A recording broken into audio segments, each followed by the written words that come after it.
कहा जाता था और कहा जाता है और कहा जाता रहेगा कि ब्राह्मणों ने भेदभाव करी।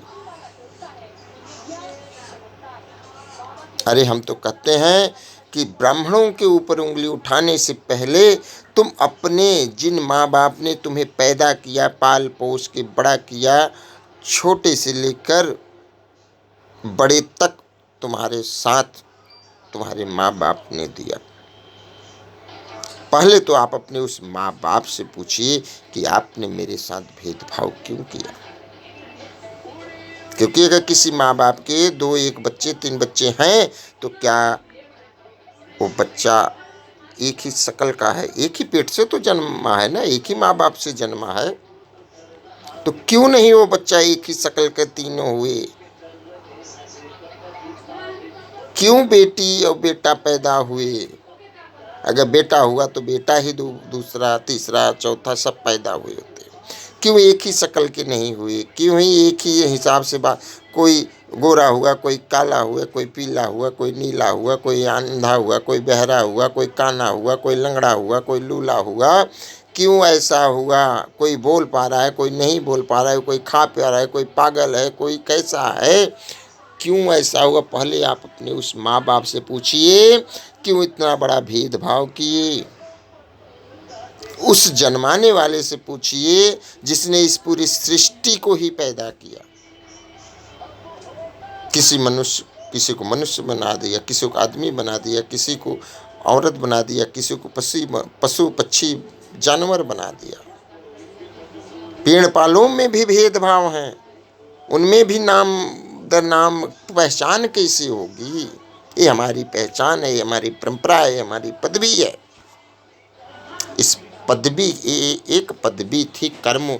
आज जिस प्रकार से मनुष्य में, हमारे वेद पुराण शास्त्रों में भी लिखा गया है, कर्म के आधार पे ही सब कुछ है।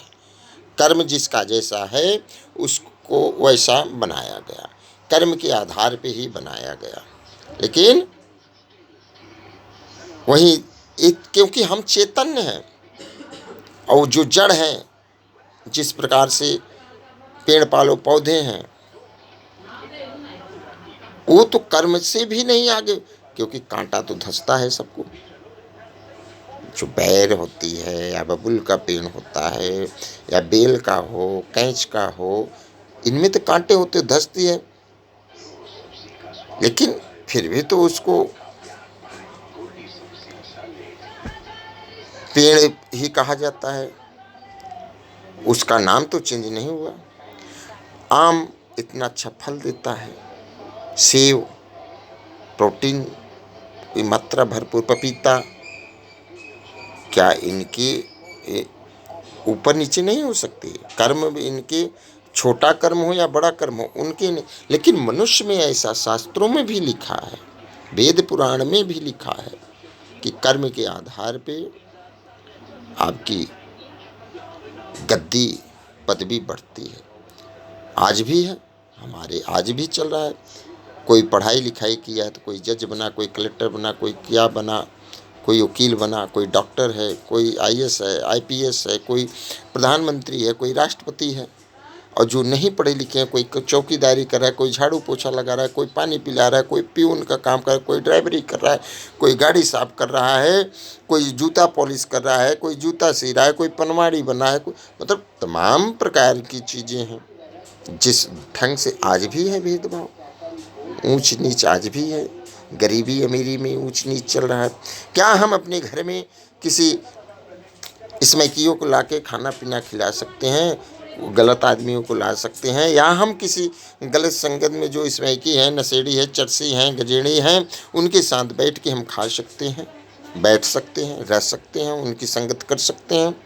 जिस प्रकार से जहर और अमृत बराबर नहीं हो सकते, इनमें फर्क है। लेकिन अमृत को अगर जहर में भी मिला दिया जाए तो वो जहर को भी पीने वाला मरेगा नहीं, और या अमृत में जहर डाल दिया जाए तब भी उस अमृत को पीने वाला मरेगा। क्योंकि अमृत जो होता है वो अपना गुण, अपना स्वभाव, अपना सद्भाव नहीं छोड़ता, उसके साथ जो मिलता है वो अमृत की तरह ही काम करने लगता है। उसी प्रकार से ब्राह्मण एक अमृत है। अमृत, ब्राह्मण क्या है? अमृत है।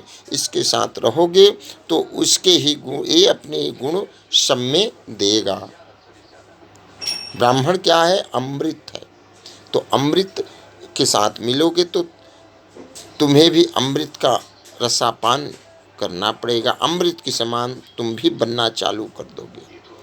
तुम्हारे जो अंदर जहर है वो खत्म हो जाएंगे, जो दुर्गुण है वो खत्म हो जाएगा, जो आचार विचार प्रचार तुम्हारा गलत है वो सही हो जाएगा।